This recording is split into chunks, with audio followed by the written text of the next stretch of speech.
Como cada domingo te damos la bienvenida. Somos La Tierra Fértil, una congregación cristiana multigeneracional, apasionados por seguir a Jesucristo y equipándonos a la luz de su palabra, sumándonos a la restauración del mundo. Y esto es nuestro servicio dominical y nos encanta que hoy estés con nosotros. Por favor, no te desconectes.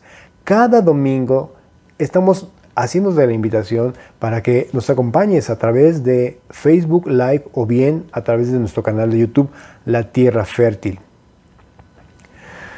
De la misma manera, entre semana tenemos nuestros estudios bíblicos y te animamos para que te sumes. Los miércoles, la doctora Male Gómez espera a todas las hermanas a partir de las 11 de la mañana a través de Facebook Live. O bien, Eli Aldama las espera a las 11 de la mañana el día viernes a través de la aplicación de Zoom. Si tienes algún problema para conectarte, llámanos y te decimos cómo hacerlo.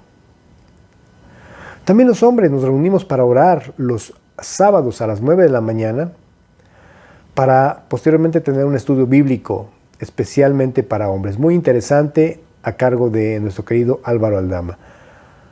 De la misma manera es a través de la aplicación de Zoom y nos encantaría que te sumaras con nosotros. Estamos orando unos por otros y este es un tiempo para orar. Te damos nuevamente la bienvenida, quédate con nosotros y disfrutemos juntos de la palabra de Dios. Estamos adorando al Señor. Gracias por estar aquí. Dios te bendiga.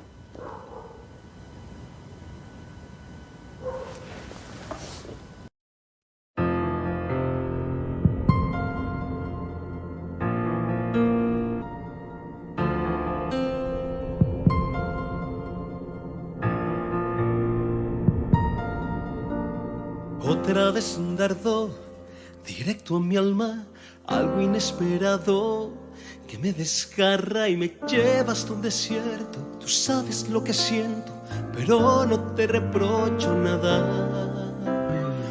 Otra vez un golpe que me recuerda que soy tan vulnerable, que la tristeza es la incómoda vecina que a veces me visita cuando menos lo esperaba. Mas cuando siento desmayar, tu voz me vuelve a levantar.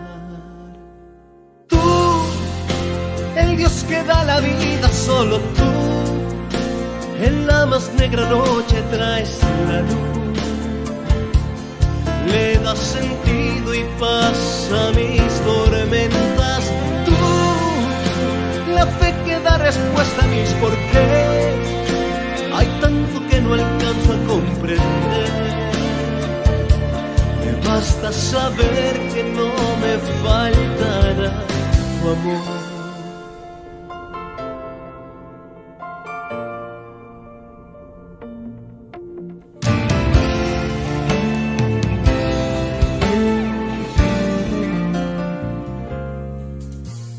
Otra vez un dardo directo a mi alma, algo inesperado que me desgarra y me lleva hasta un desierto. Tú sabes lo que siento, pero no te reprocho nada. Si es por ti, que soy yo, eres mi aire y mi respiración, completamente soy de ti. Tú, el Dios que da la vida, solo tú, en la más negra noche traes la luz, le das sentido y paz a mis tormentas. Tú, la fe que da respuesta a mis porqués. Hay tanto que no alcanzo a comprender. Me basta saber que no me faltarás. Tú, el Dios que da la vida, solo tú, en la más negra noche traes la luz, le das sentido y paz a mis tormentas. Tú, la fe que da respuesta a mis porqués. Hay tanto que no alcanzo a comprender. Me basta saber que no me faltará tu amor.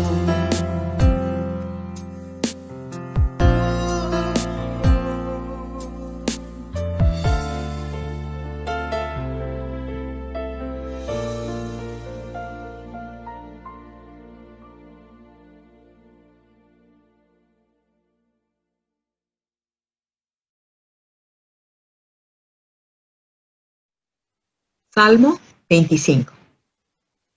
A ti, oh Jehová, levantaré mi alma. Dios mío, en ti confío. No sea yo avergonzado, no se alegren de mí mis enemigos. Ciertamente, ninguno de cuantos esperan en ti será confundido. Serán avergonzados los que se rebelan sin causa. Muéstrame, oh Jehová, tus caminos. Enséñame tus sendas.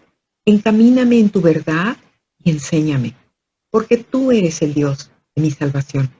En ti he esperado todo el día.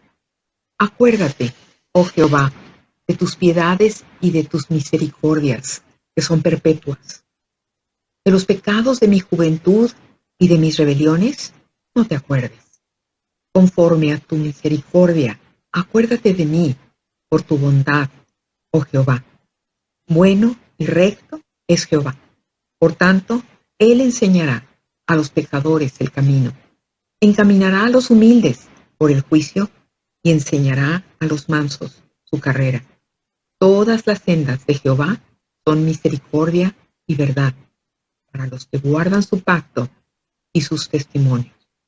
Por amor de tu nombre, oh Jehová, perdonarás también mi pecado, que es grande. ¿Quién es el hombre que teme a Jehová? Él le enseñará el camino que ha de escoger. Gozará él de bienestar, y su descendencia heredará la tierra. La comunión íntima de Jehová es con los que le temen, y a ellos hará conocer su pacto. Mis ojos están siempre hacia Jehová, porque Él sacará mis pies de la red. Mírame y ten misericordia de mí, porque estoy solo y afligido. Las angustias de mi corazón se han aumentado. Sácame de mis congojas. Mira mi aflicción y mi trabajo, y perdona todos mis pecados. Mira mis enemigos cómo se han multiplicado, y con odio violento me aborrecen. Guarda mi alma y líbrame. No sea yo avergonzado porque en ti confié. Integridad y rectitud me guarden, porque en ti he esperado. Redime, oh Dios, a Israel de todas sus angustias.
Yeah.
Los astrónomos afirman tener una máquina del tiempo. Y la razón es que ninguna de las imágenes que logran capturar son del presente. Más allá del sistema solar y la Vía Láctea, existe una galaxia a 13.000 millones de años luz de nuestro planeta. Es decir, que las imágenes que llegan a nuestros ojos de esa galaxia son imágenes del pasado, pues tardaron en llegar 13.000 millones de años viajando a la velocidad de la luz. Estas imágenes nos permiten ver cómo eran las galaxias hace miles de millones de años, cuando incluso no habían sido creados ni el Sol ni nuestro planeta. Por lo que en el estudio del universo podríamos encontrar posibles evidencias y respuestas a nuestro origen. Está comprobado científicamente que el universo cada vez se expande más, cada vez es más frío y cada vez es menos denso, evidenciando que hubo un punto de partida de alta densidad y temperatura, reforzando la teoría del modelo estándar del Big Bang, planteada por el sacerdote, astrónomo y matemático Georges Lemaître, quien logró llevar una vida de fe y ciencia de manera simultánea y quien plantó la idea que el universo tuvo un origen, lo que sugiere que algo o alguien anterior y externo a este universo debió ser el causante. Existen alrededor de 1 billón de especies en nuestro planeta. En un solo gramo de tierra se pueden encontrar 1.000 millones de microorganismos. Para que esto sea posible, es necesario el ajuste exacto de al menos 200 diferentes variables. Si alguna de estas variables, como por ejemplo la constante gravitacional, estuviera alterada, no habría sido posible la vida en nuestro planeta. Este maravilloso equilibrio, conocido como ajuste fino, podría obedecer a un diseño perfecto o simplemente ser producto del azar. Pero la realidad es que la probabilidad de que el azar sea el causante de que al tirar una moneda obtengamos cara 10 quintillones de veces seguidas. El mismo Stephen Hawking afirmó que el hecho extraordinario radica en que los valores de estos números parecen haber sido ajustados finamente para hacer posible el desarrollo de la vida. Si el ajuste fino no fuera producto del azar y estos números hubieran sido finamente ajustados como parte de un diseño, significaría que existe un diseñador que precede el universo, y la astronomía estaría descubriendo lo que ya a través de la fe se afirmaba hace siglos, y es que todo lo que se ve fue hecho a partir de lo que no se veía, y que el creador, que es antes de todas las cosas que existen, tanto visibles como invisibles, no solo las creó para él, sino que además es quien hace que continúen subsistiendo. Por otro lado, nos creó a su imagen y semejanza, entre los miles de millones de seres existentes, y a pesar de su inconmensurable grandeza y de la vasta extensión del universo, donde existen más galaxias que seres humanos, Él busca tener una relación contigo y a través de esta relación dar sentido y propósito a tu vida. El estudio del universo y la ciencia sigue intentando explicar los tiempos y la manera en la que estamos conformados, pero solo quien nos diseñó podrá responder cuál es el propósito por el cual hemos sido creados. ¿Aún crees que eres producto del azar? Descúbrelo hoy.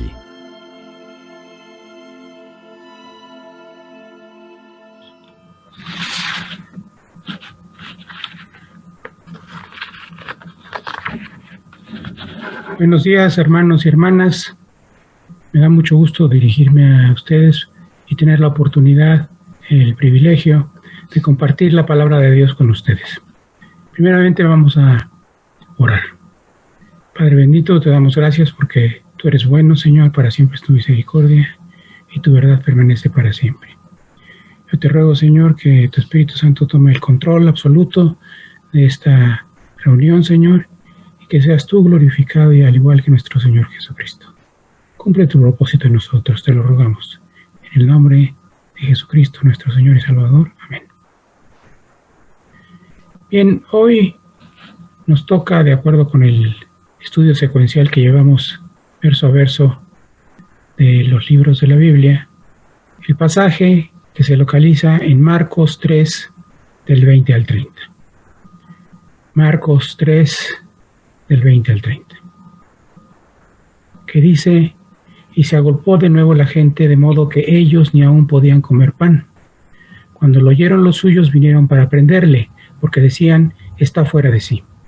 Pero los escribas que habían venido de Jerusalén decían que tenía Belcebú, y que por el príncipe de los demonios echaba fuera a los demonios. Y habiéndolos llamado, les decía en parábolas: ¿Cómo puede Satanás echar fuera a Satanás? Si un reino está dividido contra sí mismo, tal reino no puede permanecer. Y si una casa está dividida contra sí misma, tal casa no puede permanecer. Y si Satanás se levanta contra sí mismo y se divide, no puede permanecer, sino que ha llegado su fin. Ninguno puede entrar en la casa de un hombre fuerte y saquear sus bienes si antes no le ata. Entonces podrá saquear su casa. De cierto os digo que todos los pecados serán perdonados a los hijos de los hombres y las blasfemas cualesquiera que sean, pero cualquiera que blasfeme contra el Espíritu Santo no tiene jamás perdón, sino que es reo de juicio eterno, porque ellos habían dicho, tiene espíritu inmundo. Este es un pasaje complicado que ha sido muy controvertido a lo largo de la historia de la Iglesia y se pueden decir muchas cosas acerca de las diferentes componentes del mismo. Pero yo me quiero concentrar en contra el Espíritu Santo. Para abundar más el caso, quiero referirme al pasaje paralelo, una situación que ocurre en Mateo 12 del 24 al 32. Mateo 12 del 24 al 32. Dice así: mas los fariseos al oírlo decían, este no echa fuera demonios sino por Beelzebú, príncipe de los demonios. Sabiendo Jesús los pensamientos de ellos, les dijo, todo reino dividido contra sí mismo es asolado, y toda ciudad o casa dividida contra sí mismo no permanecerá. Y si Satanás echa fuera a Satanás, contra sí mismo está dividido. ¿Cómo pues permanecerá su reino? Y si yo echa fuera a los demonios por Beelzebú, ¿por quién los echan vuestros hijos? Por tanto, ellos serán vuestros jueces. Pero si yo por el Espíritu de Dios echo fuera a los demonios, ciertamente ha llegado a vosotros el reino de Dios. Porque ¿cómo puede alguno entrar en la casa del hombre fuerte y saquear sus bienes si primero no le ata? Entonces podrá saquear su casa. El que no es conmigo contra mí es, y el que conmigo no recoge, desparrama. Por tanto os digo, todo pecado y blasfemia será perdonado a los hombres, mas la blasfemia contra el Espíritu Santo no le será perdonada. A cualquiera que dijere alguna palabra contra el Hijo del Hombre, le será perdonado, pero al que hable contra el Espíritu Santo, no le será perdonado, en este siglo ni en el venidero. Por cierto que aquí cuando decimos, pero al que hable contra el Espíritu Santo, esto implica hablar pero viendo hacia abajo, o sea, despreciando al Espíritu Santo. Para comprender lo que quieren decir estas afirmaciones del Señor Jesucristo, vamos a leer los pasajes clave. En el caso de Marcos 3, del 20 al 30, casi al final del pasaje dice, de cierto os digo que todos los pecados serán perdonados a los hijos de los hombres y las blasfemias, cualesquiera que sean, pero cualquiera que blasfeme contra el Espíritu Santo no tiene jamás perdón, sino que es reo de juicio eterno. Para que no nos quede duda, lo que esto quiere decir es que se va al infierno. En el otro caso, en el pasaje de Mateo, que es la parte final, dice, todo pecado y blasfemia será perdonado a los hombres, mas la blasfemia contra el Espíritu Santo no le será perdonada. A cualquiera que dijere alguna palabra contra el Hijo del Hombre, le será perdonado. Pero el que hable contra el Espíritu Santo no le será perdonado, ni en este siglo ni en el venidero. Déjenme decirles que particularmente este último texto, y el otro también, porque dicen casi lo mismo, han sido aprovechados por Satanás para hacernos pensar que si nosotros decimos algún insulto en contra del Espíritu Santo, ya por eso habremos perdido totalmente la salvación. Necesitamos desentrañar el asunto porque a esta situación también se le llama, por razones obvias, el único pecado imperdonable. En primer lugar, blasfemar, que viene del griego blasfemeo, quiere decir vilipendiar, hablar mal, injuriar, insultar, ofender, calumniar, difamar, denigrar, despreciar o menospreciar. Entonces esto parecería apoyar lo que anteriormente dije, y muchas veces los cristianos, cuando empiezan su camino con Cristo, son angustiados por esta posibilidad, y de hecho el demonio con sus agentes siembra ciertas ideas en el corazón de las personas y en su mente para que ellas piensen de qué manera pueden insultar al Espíritu Santo, o para que lo hagan, de hecho. Pero ¿será que ese es el único pecado imperdonable? Para entender esto tenemos que profundizar más en el tema. Y al respecto les voy a leer un pasaje que ocurre en Hebreos 10, del 26 al 31. Hebreos 10, del 26 al 31. Dice así: porque si pecaremos voluntariamente después de haber recibido el conocimiento de la verdad, ya no queda más sacrificio por los pecados. Voy a hacer una pequeña pausa aquí para explicar el significado de la palabra conocimiento en el original griego. Esta ocurre en la forma de la palabra epignosis, que significa superconocimiento o conocimiento íntimo y profundo. El mayor nivel de conocimiento que podemos tener respecto de Dios, de su Hijo Jesucristo. Es la misma palabra que ocurre en el pasaje de Efesios 4:11 y versículos subsecuentes, particularmente en el versículo 13, en donde habla de la unidad de la fe y del conocimiento del Hijo de Dios, como un propósito que tenemos todos. Pero se refiere al conocimiento como el conocimiento superlativo. Esto es un superconocimiento o un conocimiento íntimo a la vez que profundo. Volvamos a leer. Porque si pecaremos voluntariamente después de haber recibido el conocimiento de la verdad, ya no queda más sacrificio por los pecados, sino una horrenda expectación de juicio y de hervor de fuego que ha de devorar a los adversarios. Esto evidentemente se refiere al infierno, ciertamente. El que viola la ley de Moisés por el testimonio de 2 o 3 testigos muere irremisiblemente. ¿Cuánto mayor castigo pensáis que merecerá el que pisoteare al Hijo de Dios y tuviere por inmunda la sangre del pacto en la cual fue santificado, e hiciere afrenta, o sea, afrentara, insultara, menospreciara, despreciara al Espíritu de gracia? Espíritu ocurre con mayúsculas correctamente porque se refiere al Espíritu Santo. Pues conocemos al que dijo: mía es la venganza, yo daré el pago, dice el Señor. Y otra vez el Señor juzgará a su pueblo. Horrenda cosa es caer en manos del Dios vivo. Fíjense aquí que empezando el pasaje que acabamos de considerar, dice: porque si pecaremos voluntariamente después de haber recibido el conocimiento de la verdad, o sea, si hubiéramos tenido el nivel más alto de conocimiento del Señor y pecaremos voluntariamente, entonces esto nos hace pensar que, de nuevo, si cometemos algún pecado, particularmente este, que evidentemente es equivalente a lo que habíamos estado platicando sobre la blasfemia contra el Espíritu Santo, nuestro destino sería el infierno.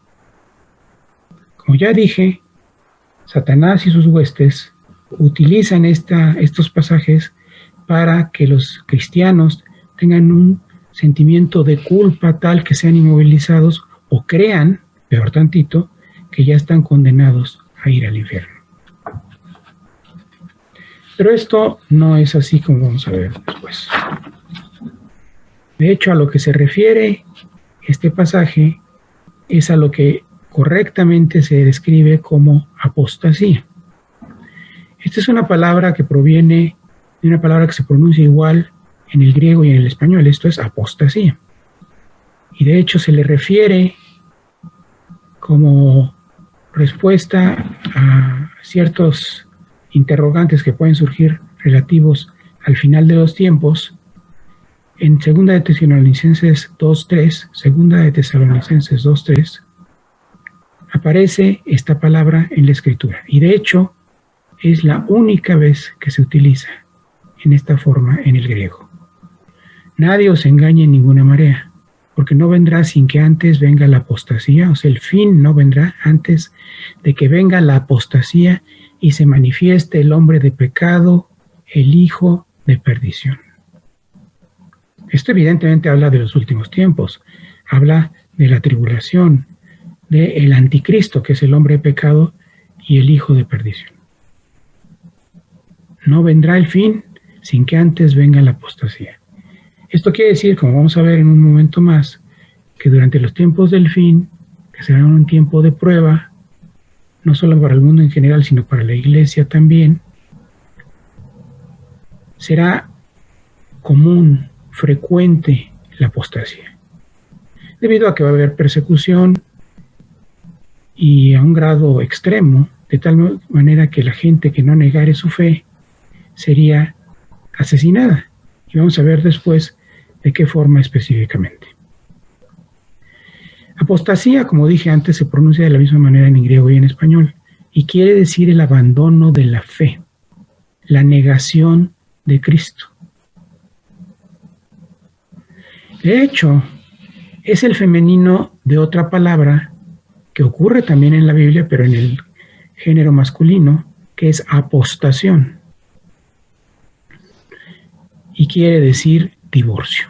De hecho, se traduce exactamente de esa manera en la versión Reina Valera 60. Y ambas palabras, apostasía y apostación, provienen de los vocablos apo, que quiere decir fuera, e istemi, formando la palabra apistemi, que quiere decir pacto. Entonces, etimológicamente hablando, lo que significan tanto apostasía como apostación es salirse del pacto. Salirse del pacto. Por tanto, la apostasía es el divorcio de un creyente con respecto a Dios. Y ahora sí podemos empezar a entender cuál es la relación de la apostasía con la blasfemia contra el Espíritu Santo. Un divorcio de Dios. Eso equivale a decirle al Espíritu Santo que en el momento del nuevo nacimiento, entre otras cosas, vino a vivir en nuestro espíritu. Está dentro de nosotros, en la parte más íntima que tenemos, que es el espíritu. Y nosotros, si llegáramos a cometer esto en forma voluntaria, lo que estaríamos diciendo es: lárgate de mi corazón, Espíritu Santo. Parece mentira que uno pueda creer que esto tiene la posibilidad de ocurrir. Pero preguntémonos, ¿quién fue el primer apóstata? ¿Quién es el que quiso derrocar al Padre Celestial de su santo trono? Satanás. Él fue el primer apóstata. Y quiere llevar a todo creyente a esta condición. Pero tenemos que entender qué significa esto, porque esto no quiere decir, como veremos después, que simplemente por pecar, cometer algún pecado, vamos a perder nuestra salvación. No se trata de eso. Vamos a seguir recaudando información a este respecto para entender mejor lo que estamos queriendo decir. Al respecto me voy a referir a la parábola del sembrador en su versión de Lucas, que aparece en ese evangelio, Lucas 8, del 5 al 15. Lucas 8, del 5 al 15. Dice así: el sembrador salió a sembrar su semilla, y mientras sembraba, una parte cayó junto al camino y fue hollada, o sea, pisoteada. Y las aves del cielo la comieron. Otra parte cayó sobre la piedra, y nacida se secó, porque no tenía humedad. Otra parte cayó entre espinos, y los espinos que nacieron juntamente con ella la ahogaron. Y la otra parte cayó en buena tierra, y nació y llevó fruto a 100 por 1. Hablando estas cosas decía a gran voz: el que tiene oídos para oír, oiga. Y sus discípulos le preguntaron diciendo: ¿qué significa esta parábola? Y él dijo: a vosotros es dado conocer los misterios del reino de Dios, pero a otros por parábolas, para que viendo no vean y oyendo no entiendan. Esta pues es la parábola. La semilla es la palabra de Dios. Y los del junto al camino son los que oyen. Luego viene el diablo y quita de su corazón la palabra, para que no crean y se salven. O sea, aquí la semilla, la palabra, cayó junto al camino, y vienen las huestes demoníacas, se llevan la palabra y esta palabra no penetra en el corazón de la persona. O sea, puede ser que se haya interesado inicialmente, pero no tiene su efecto buscado de penetrar el corazón y hacer que las personas nazcan de nuevo. O sea, estas personas no nacen de nuevo. Vuelvo a leer: y los de junto al camino son los que oyen y luego viene el diablo y quita del corazón la palabra para que no crean y se salven. Los de la piedra son los que, habiendo oído, reciben la palabra con gozo, pero estos no tienen raíces, creen por algún tiempo y en el tiempo de la prueba se apartan. En el caso de los que caen entre pedregales, entre piedras, tenemos a gente que sí nace de nuevo, pero sus raíces no son profundas, son muy superficiales. De modo que cuando viene la prueba, dice aquí, se apartan. Lo interesante del asunto es que en el original dice apostatan. O sea, abandonan, niegan la fe. Luego dice, pero la planta sí surgió, porque dice, los de sobre la piedra son los que, habiendo oído, reciben la palabra con gozo, pero estos no tienen raíces. Creen por algún tiempo. O sea, sí son creyentes por algún tiempo, pero en el tiempo de la prueba, que se va a multiplicar sin duda en el tiempo del fin, abandonan la fe, apostatan. Y es su libre albedrío. Sigo leyendo. La que cayó entre espinos, estos son los que oyen, pero yéndose, son ahogados por los afanes y las riquezas y placeres de la vida, y no llevan fruto. En el original dice, no llevan fruto a perfección. Puede ser que tengan algún fruto, pero no un fruto que alcanza su madurez plena. Por cierto, ¿a qué fruto se puede referir esto? Al fruto que Dios busca en nosotros, el amor. Todo lo demás se desprende de ahí, como sabemos que dice la palabra. Y a final de cuentas, lo que está haciendo el Señor en su trabajo a través del Espíritu Santo con nosotros es perfeccionándonos. De modo que Él pueda, si somos dóciles a su palabra, moldearnos de tal manera que se cumpla el hacernos a su semejanza. Que recuerden siempre que es tener su carácter y que es lo que Dios busca para nosotros como su propósito eterno. Y fíjense entonces, por analogía, dice que los espinos son los afanes y las riquezas y los placeres de la vida. ¿Cuántas veces nosotros no nos hemos preocupado mucho más por las cosas terrenales que por las cosas eternas? Ciertamente nos hace falta una visión de la eternidad. Y finaliza el pasaje diciendo, mas la que cayó en buena tierra, estos son los que con corazón bueno y recto retienen la palabra oída y dan fruto con perseverancia. Perseverancia. Son los que están perseverando en el Señor, en la palabra, en la oración. También vale la pena leer lo que dice Hebreos 6 del 4 al 8. Hebreos 6 del 4 al 8.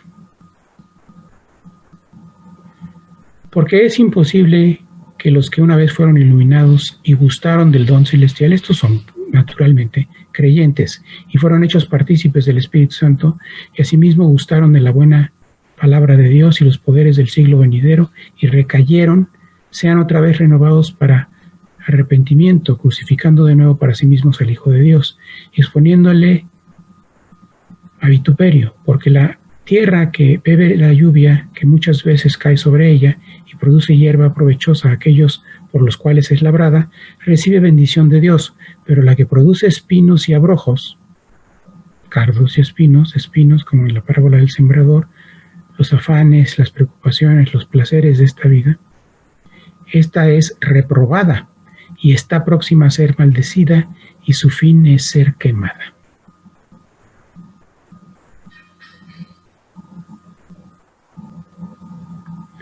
Esto nos está hablando de algo muy serio.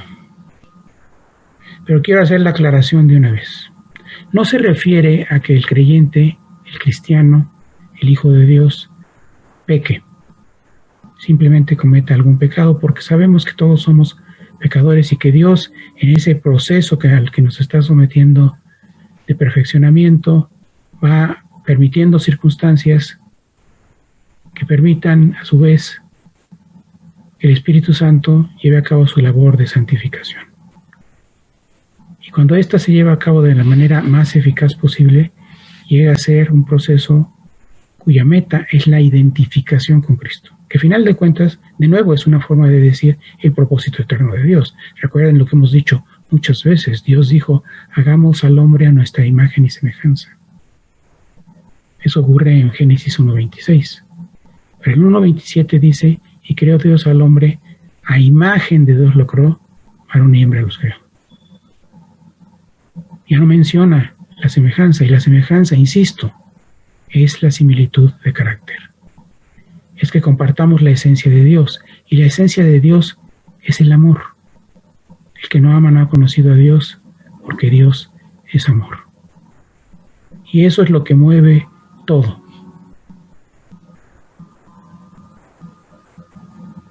Ahora, para aclarar la diferencia entre un simple pecado, un conjunto de ellos, y el único pecado imperdonable, que es la blasfemia contra el Espíritu Santo, leamos 2 de Timoteo 2, del 11 al 13. 2 de Timoteo 2, del 11 al 13. Palabra fiel es esta: si somos muertos con Él, también viviremos con Él. Y recuerden que lo que hemos enfatizado es la muerte a nosotros mismos, lo que ocurrió con Jesucristo en el jardín de Getsemaní. Todo creyente debe tener continuamente la experiencia del Getsemaní para rendirle todo al Señor, a nuestro Padre Celestial. Sigo leyendo. Si le negáremos, Él también nos negará. Si fuéramos infieles, Él permanece fiel. Él no puede negarse a sí mismo. No es lo mismo negar al Señor, apostatando, abandonando la fe, que simplemente ser infiel, lo cual implica el cometer algún pecado. Si le negáremos, Él también nos negará, en el momento en que nos presentemos delante de Él para ser juzgados. Ahora, ustedes se pueden preguntar con justísima razón, pues no Pedro negó al Señor Jesucristo, y no una, sino 3 veces. Para el efecto, es bueno considerar lo que dice Juan 20:22. Y en el recuento cronológico que hace Juan de los eventos que se sucedieron en los últimos días y los posteriores a la muerte y resurrección de nuestro Jesucristo, de nuestro Señor Jesucristo, en los últimos días de su vida y después, poco después de la resurrección, una de las cosas que hace cuando se aparece a sus discípulos es lo que está escrito en Juan 20:22. Juan 20:22. Dice, y habiendo dicho esto, sopló y les dijo, recibid el Espíritu Santo. Esto es muy importante, porque ocurre después de la muerte de Cristo, después de la negación por parte de Pedro, después de que Cristo se aparece a sus discípulos en diversas ocasiones y circunstancias y les dice, recibid el Espíritu Santo. Esto nos lleva a concluir que el proceso, el evento más bien dicho de justificación de los discípulos de Cristo ocurrió después de su resurrección, naturalmente. Porque Él se vino a ofrecer en lugar nuestro como una víctima inocente. Y de esa manera logró la posibilidad de que haya una reconciliación entre nosotros y el Padre Celestial. En los discípulos no se había completado el proceso que los llevaría finalmente a ser justificados. El Señor, conociendo sus corazones y sabiendo todo lo que habían aprendido al andar con Él, les dice esto, recibid el Espíritu Santo. Acuérdense que el mismo Señor Jesucristo nos dijo que nos convendría que Él se fuera para que viniera entonces otro Consolador, que es el Espíritu Santo, y que Él estaría en nosotros. Entonces este asunto de que viva el Espíritu Santo dentro de nosotros es un asunto crucial, importantísimo. Y en el caso de Pedro, esto ocurre tiempo después de la negación que él cometió con respecto al Señor. De modo que la situación de un creyente como nosotros es tal que precisamente somos llamados creyentes, hijos de Dios, en el sentido que aparece en Juan 1:12. Esto es, hijos pequeños, inmaduros de Dios. Esto viene con el nuevo nacimiento. Somos nacidos de nuevo. Y es esta situación de ser nacidos de nuevo y luego de repente, bueno, no de repente, puede ser resultado de alguna experiencia, a lo mejor dura, pero eso no sirve para justificar el hecho de que la gente puede llegar a negar al Señor, lo cual es equivalente a decir que llega a apostatar voluntariamente. ¿Por qué creen que dice el Señor, hablando de los tiempos del fin, de nuevo, en Mateo 24, que lo que caracterizaría a estos tiempos es: y muchos falsos profetas se levantarán y engañarán a muchos, y por haberse multiplicado la maldad, el amor de muchos se enfriará. Mas el que persevere hasta el fin, éste será salvo. Salvo en el sentido de la salvación integral, la que es resultado de la justificación. Somos presentados como justos delante del Padre porque hemos sido investidos de la justicia de su Hijo perfecto, Jesucristo. De la santificación, que es el proceso de maduración del creyente que lleva a cabo el Espíritu Santo, cooperando, colaborando con el creyente tiene que continuamente rendir su voluntad y más y más y más de los aspectos de su vida para esto sea eficaz. Y finalmente, el tiempo de que Dios nos redima de este mundo, de pecado, antes de derramar las copas de su ira sobre él. Dice al respecto de los tiempos del fin también, en Apocalipsis 24,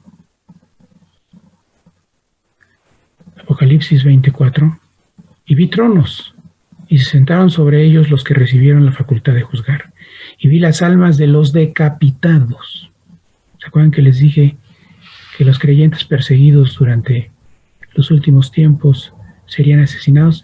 En esta modalidad, decapitados, o sea, les cortarán la cabeza.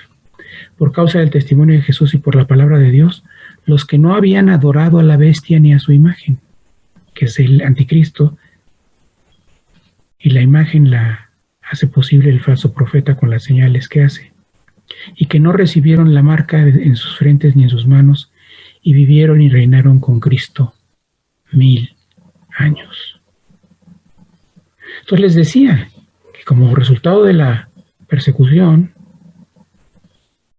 y esta amenaza que se tiene de que el que no niegue a Jesucristo será decapitado, pues se va a multiplicar la apostasía.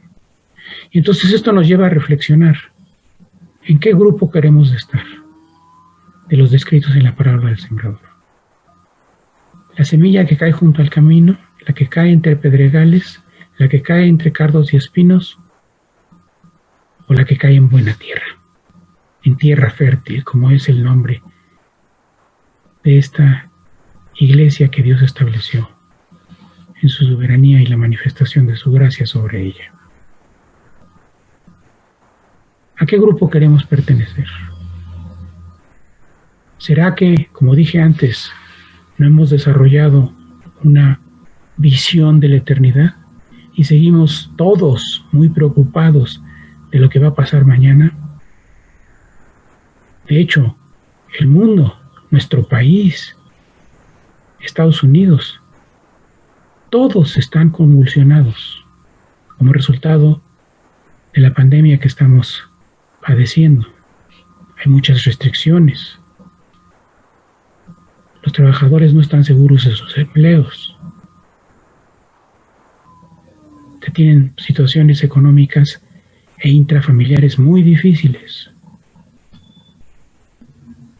Dios está refinando a su iglesia. Dios está eliminando la madera, el heno, la hojarasca, que algún día serán completamente eliminada, pero es mucho mejor que sea eliminada durante nuestro tiempo aquí, en este mundo terrenal, en este mundo material, a que ocurra en el momento en que nos presentemos delante del juez justo. Lo que Él quiere es refinar, limpiar, purificar el oro, la plata, las piedras preciosas. Que significa la obra que hayamos llegado a desarrollar mientras vivíamos en este mundo, pero haciéndolo conforme a la voluntad de Dios. Acuérdense de lo que dice el libro de Efesios, que somos hechura de Dios. Traducido literalmente, somos un poema de Dios. Dios tiene toda nuestra vida escrita, no en el sentido que creen los que sostienen la falsa doctrina de la predeterminación de todos los hechos y actos de una persona, porque eso negaría la existencia del libre albedrío, y el libre albedrío está ampliamente explicado y manifestado en la palabra. El libre albedrío sí existe. Dios nos da una elección y Dios nos llama a colaborar con Él. Los teólogos le llaman a esto sinergismo, que implica una acción que se lleva a cabo en conjunto. A nosotros nos toca siempre rendir nuestra voluntad. Eso es lo que Dios está buscando. Eso es lo que nos hará semejantes a su Hijo Jesucristo, que fue obediente hasta la muerte y muerte de cruz. Leamos ahora otra parábola, la de la vid y los pámpanos, que también nos ofrece cierta luz sobre estos conceptos. Yo soy la vid verdadera y mi Padre es el labrador. Todo pámpano que en mí no lleva fruto lo quitará, o sea, las ramitas de la vid. Y todo aquel que lleva fruto lo limpiará para que lleve más fruto. Es lo que les había dicho, Dios nos está limpiando. Y a vosotros estáis limpios por las palabras que os he hablado. Permaneced en mí y yo en vosotros. Permaneced en mí y yo en vosotros. Como el pámpano no puede llevar fruto por sí mismo, tampoco nosotros, sin el auxilio del Espíritu Santo,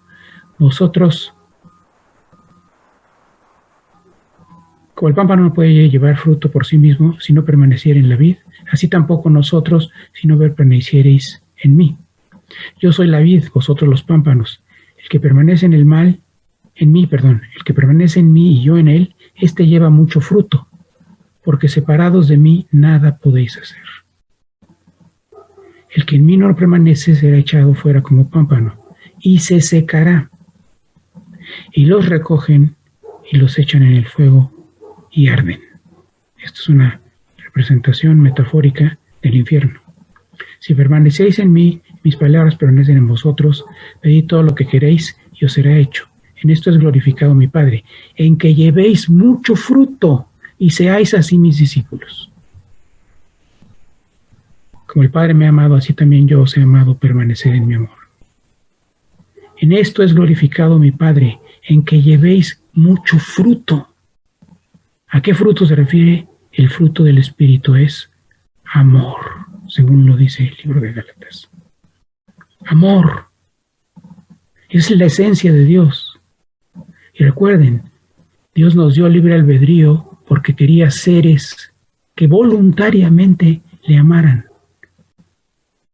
Y que esto lo hicieran en forma voluntaria y que además le amaran por sobre todas las cosas.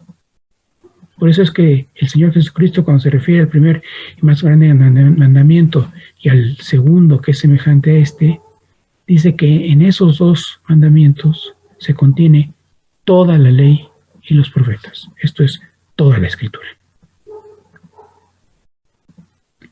En esto es glorificado mi Padre, en que llevéis mucho fruto y seáis así mis discípulos. Una definición muy particular de lo que significa ser discípulo del Señor. No creyente, sino discípulo.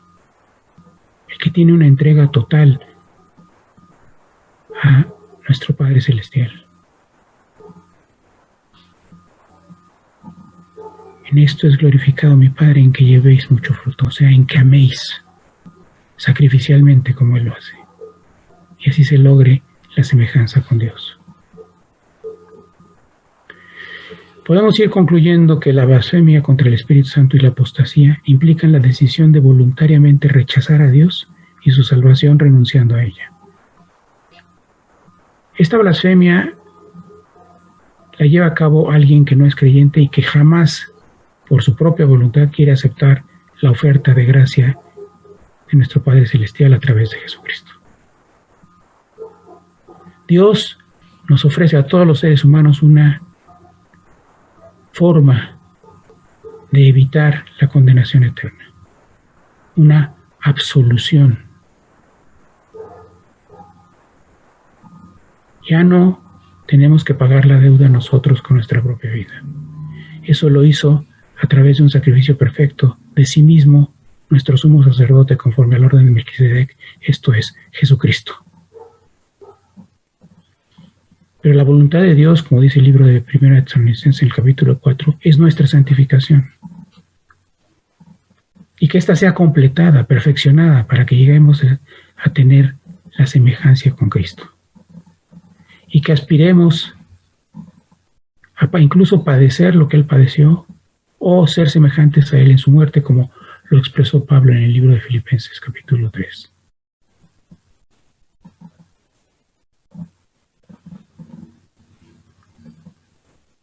En esto es glorificado mi Padre, en que llevéis mucho fruto. En esto, parafraseado, en esto es glorificado mi Padre, en que améis sacrificialmente.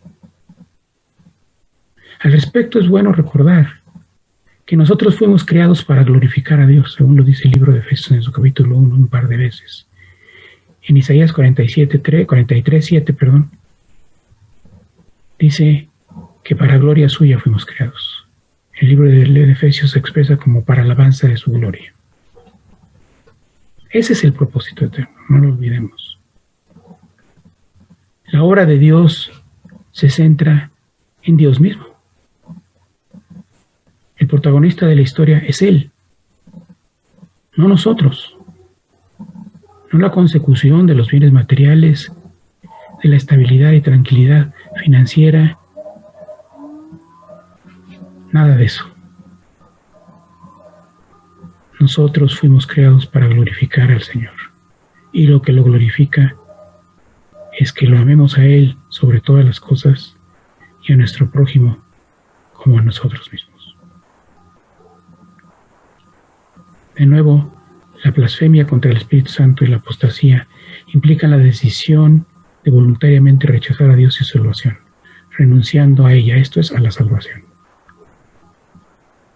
Lo cual implica un insulto en contra del Espíritu de Dios. Y ambos son equivalentes en su consecuencia. En el caso de un no creyente, un impío que quiere permanecer en ese estado, simplemente nunca le abre la puerta de su corazón al Señor. Mientras que el creyente ya lo ha hecho. Pero si este creyente no está firme en su fe, puede tambalearse y caer, al punto incluso de enojarse con Dios y negarlo, y decirle al Espíritu Santo, lárgate de mi corazón. Eso es la blasfemia contra el Espíritu Santo. Y eso es lo que se llama apostasía. Alguien que rechaza a Dios y su salvación tan grande que nos ofrece a través de su Hijo Jesucristo. Una cosa importante como última palabra de advertencia. pecado consistente o persistente conduce a la apostasía. Porque un creyente lo que requiere es permanecer en Cristo. Ya lo vimos. Fuera de Él nada podemos hacer. Nada que sea aceptable para el Padre Celestial. Dice Efesios 4, del 17 al 19. Efesios 4, del 17 al 19. Esto pues digo y requiero en el Señor, que ya no andéis como otros gentiles, que andan en la vanidad de su mente, teniendo el entendimiento entenebrecido, ajenos de la vida de Dios por la ignorancia que en ellos hay, por la dureza de su corazón, los cuales, después que perdieron toda sensibilidad, se entregaron a la lascivia para cometer con avidez toda clase de impureza. Dice que no debemos andar en la vanidad de nuestra mente para que evitemos tener el entendimiento entenebrecido, que debemos buscar la vida de Dios y no ignorarla. Debemos pedirle a Dios que quite la dureza de nuestro corazón y nos dé un corazón de carne, y que nos haga sensibles espiritualmente, evitando con ello todo acto de lascivia y todo acto de impureza. Insisto, el pecado sistemático, persistente, en alguna área de la vida del creyente, lo contamina de tal manera que si no para eso, llega a cometer la apostasía.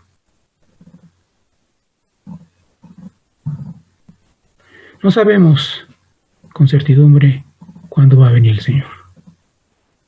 Pero de que hay señales, hay señales. De que las cosas han cambiado rapidísimamente en todo el mundo, así lo han hecho.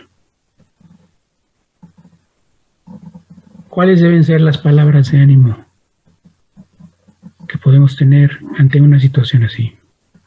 Nos enteramos un día sí y el otro también de que alguien se ha enfermado, muchos de COVID-19, otros de otras cosas, de problemas económicos, de violencia intrafamiliar, de pleitos, disensiones entre los creyentes y la negación por parte del impío de recibir el regalo de gracia de Dios. ¿Cuál es la medicina para eso? Dice Juan, 1 de Juan 3, 6, la primera parte, todo aquel que permanece en él no peca. Todo aquel que permanece en él no peca. Permanezcamos en él. Recordemos que la razón por la que hoy fuimos creados es para la alabanza de la gloria de Dios, para su gloria, para glorificarlo. ¿Y cómo se glorifica el Padre? En que llevemos fruto de amor, de la clase de amor que Él tiene hacia nosotros. Y que de esa misma manera, en forma superlativa, por sobre todas las cosas, le amemos a Él, a Dios, a nuestro Creador, a nuestro Padre, a nuestro hermano y prometido para desposarse con nosotros cuando el tiempo sea el oportuno, de acuerdo con la voluntad del Padre, que es nuestro Señor Jesucristo. Permanezcamos en Él. Permanezcamos en Él. Perseveremos hasta el fin. Y como dice la palabra, seremos salvos. ¿De qué se trata esta perseverancia? De estar en constante comunión con Dios. Y derivado de esto, con nuestros hermanos y hermanas. La victoria final es de Jesucristo. Él triunfó en la cruz. Él triunfó en la cruz.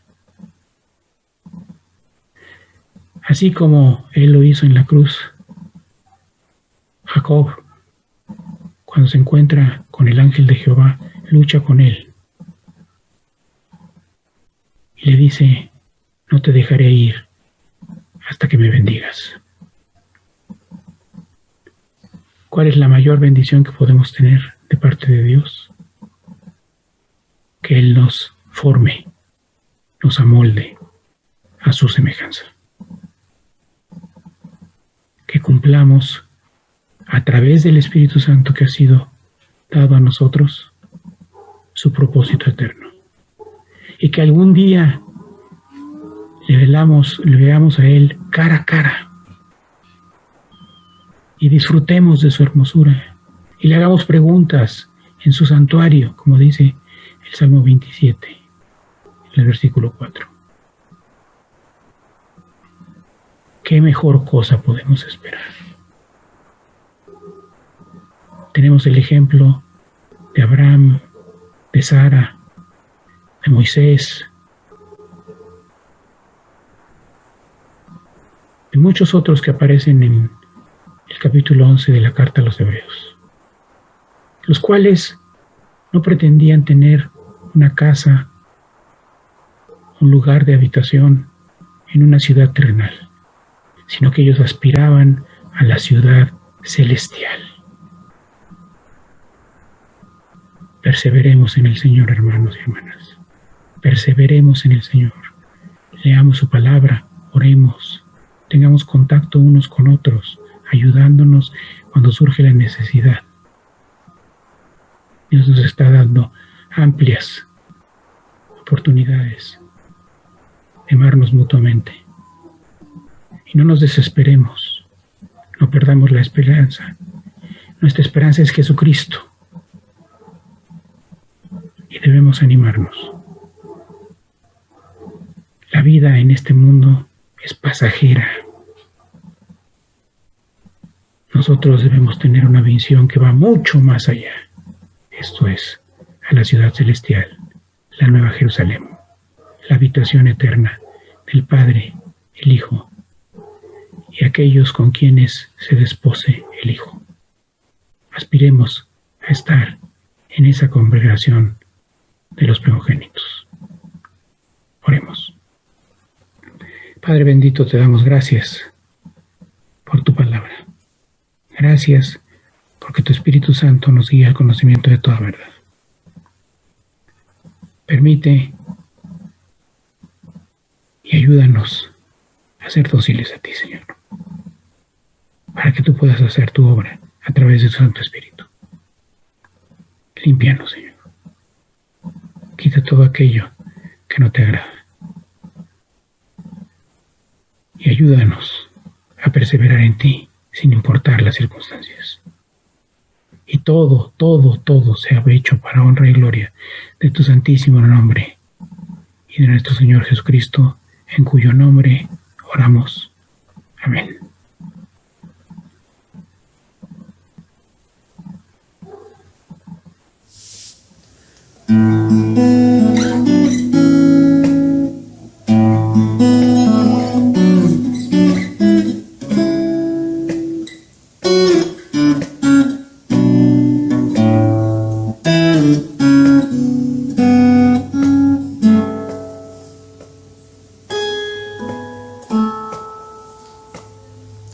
Yo quiero ser,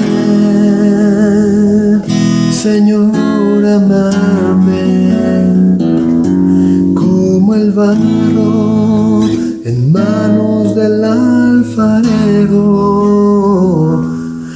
Toma mi vida y hazla de nuevo.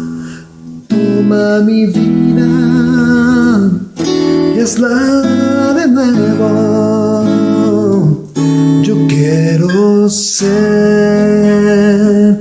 Yo quiero ser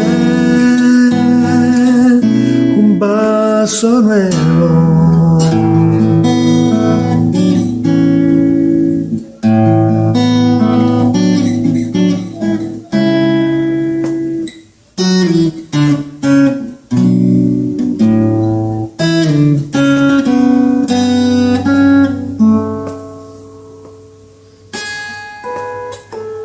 Yo quiero ser, decimos a Él, Señor amante,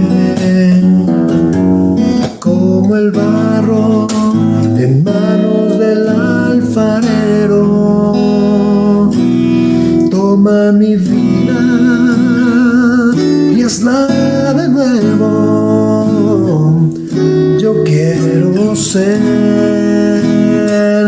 Yo quiero ser un vaso nuevo.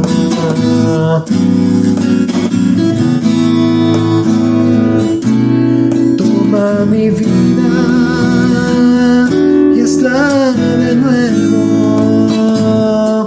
Yo quiero ser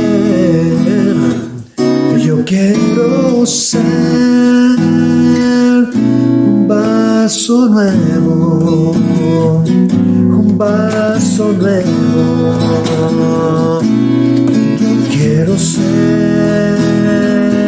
Yo quiero ser un vaso nuevo.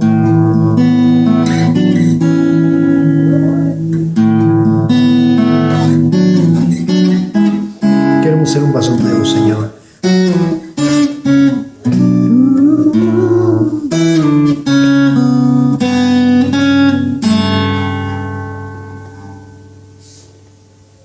Gracias, Señor. Queremos ser un vaso nuevo, Señor. Amén.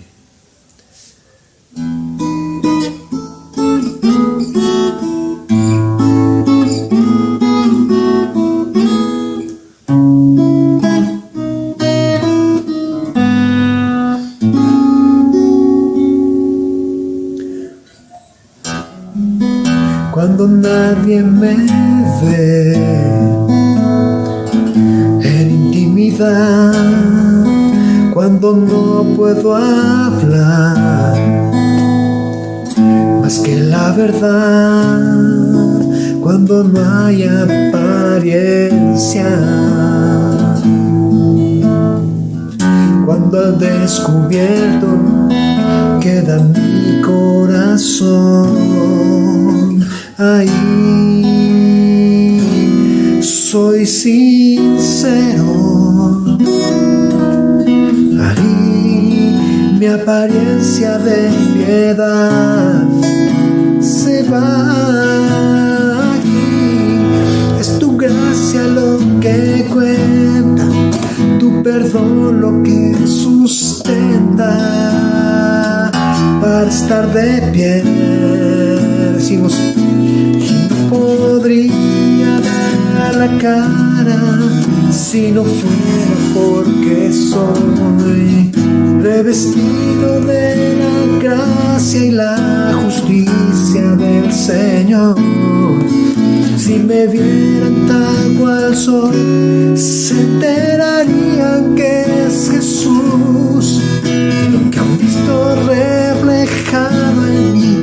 Tan solo fue su luz, es por su gracia y su perdón que podemos ser llamados instrumentos de su amor. Es por su gracia y tu perdón, mi justicia queda lejos de tu perfección.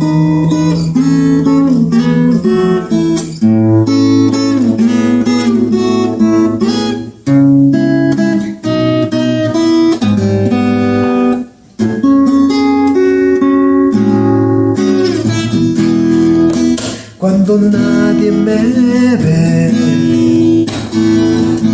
la intimidad, cuando no puedo hablar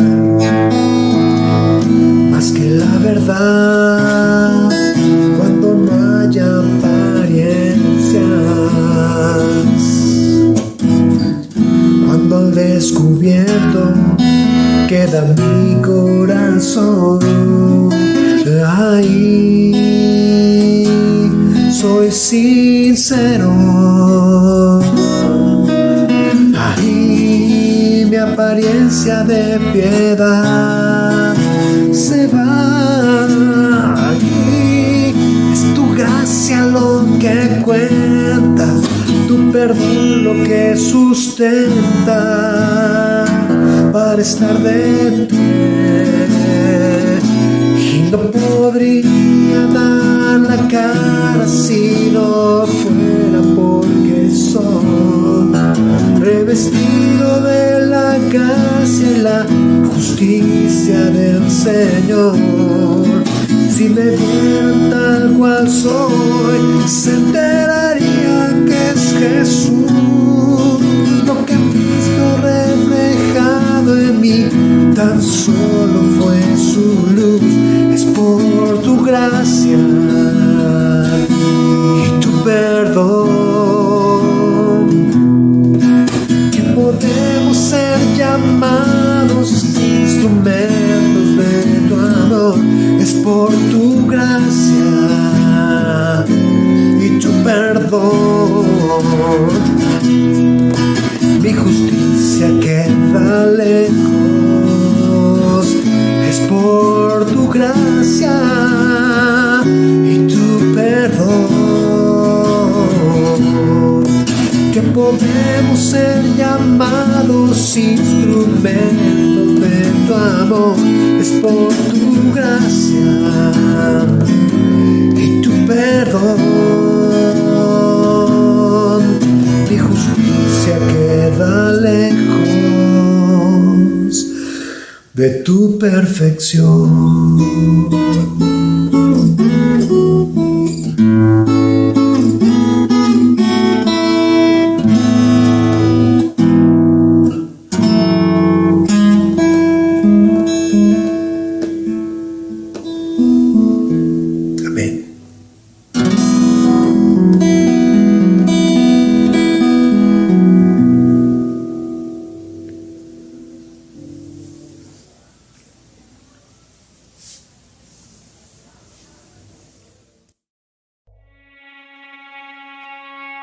En la intimidad, Señor, quiero conocerte, porque no basta haber creído, tu rostro quiero ver. Hay que respirar para poder cantar y ponerse de rodillas para volver a andar. En la intimidad me probar la miel,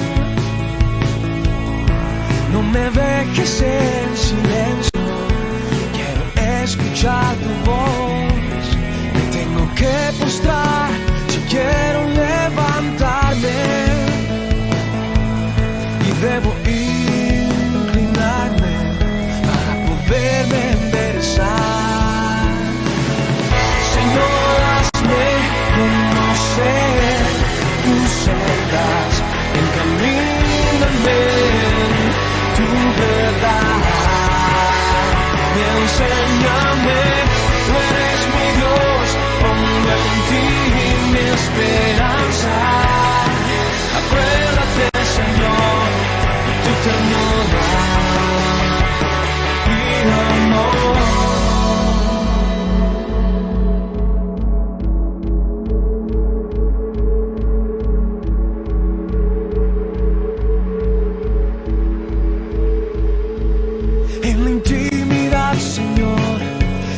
Conocerte, porque no basta haber creído, tu rostro quiero ver, y hay que respirar para poder cantar y ponerse de rodillas para volver a andar. En la intimidad me harás probar la miel, no me dejes en silencio, quiero escuchar tu voz. Me tengo que postrar si quiero levantarme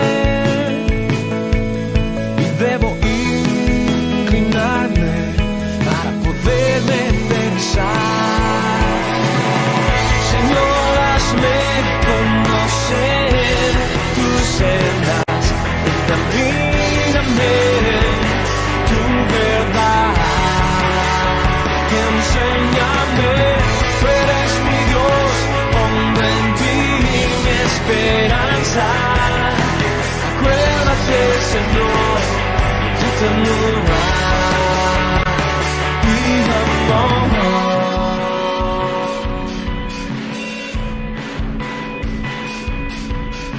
Tú eres mi Dios.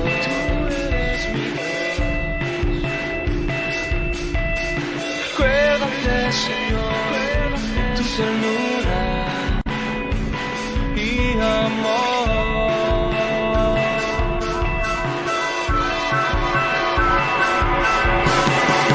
Señor, hazme conocer tus sendas, ilumíname tu verdad, enséñame, tú eres mi Dios, pongo en ti mi esperanza.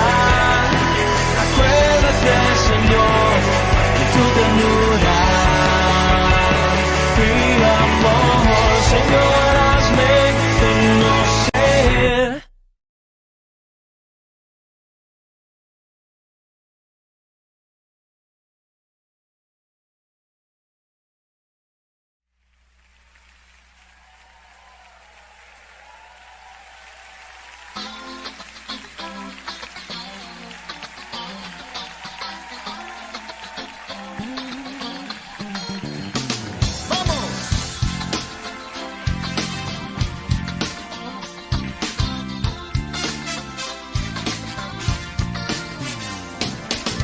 El gozo del Señor es nuestra fortaleza. Todos arriba.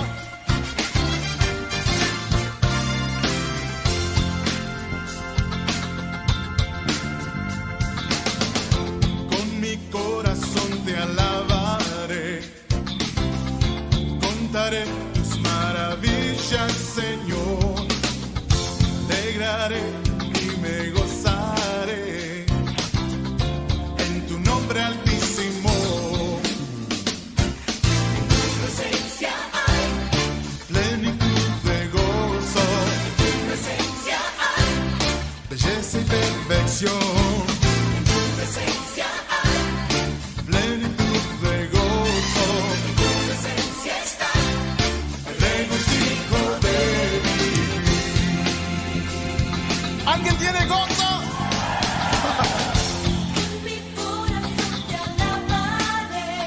Contaré tus maravillas, Señor. Alegraré en tu nombre. Nombre altísimo. Plenitud de gozo. En tu presencia hay belleza y perfección. En tu presencia hay plenitud de gozo. En tu presencia está regocijo de vivir. Yeah.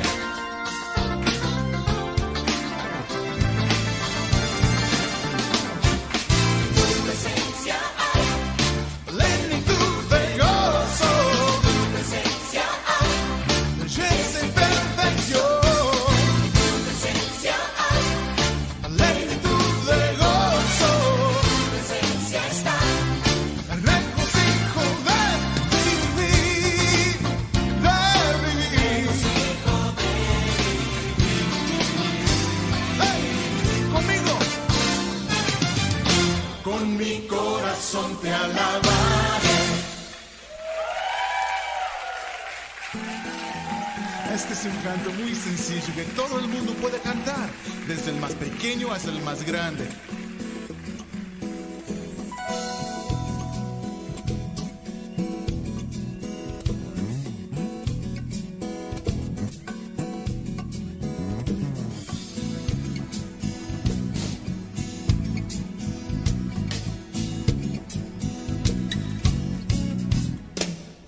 Canta una canción de gozo al Señor por todas sus obras y apláudele. Canta una canción de gozo al Señor por todas sus obras y apláudele. Porque por su palabra todo fue hecho. Él todo lo ordenó con su voz.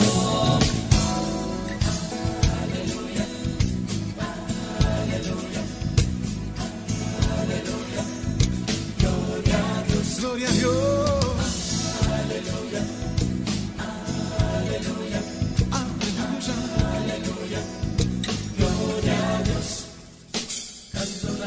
bendición, que gozo al Señor por todas sus obras.